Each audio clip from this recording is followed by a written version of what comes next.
ấy đến lúc sẽ ra sống là ăn không thì không thể nào mà xoan ăn ổn các cái bốc xuyên giảm được bốc xuyên rồi từ cái sớm thì có thể từ tiếng đúng không mà sống căn thì ta đã xoan ăn thì nó khác apa thì nó khác nhưng sẽ được bốc xuyên từ học xoan cái sớm là khác đấy nguồn các cái lâu khác sẵn là cái đó nhà này nó bằng thế giờ lại giờ số rất là nhiều là nhiều để phát thế thì tự tự thế căn bản có khi ai cũng vậy từ học sinh bây giờ ra cũng không lâu chắc là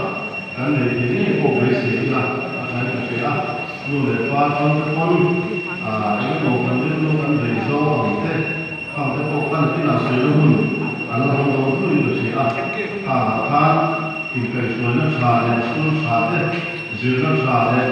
mà cho là sẽ được là cái nó xuân bồn về chỉ là các anh xuân không sẽ để là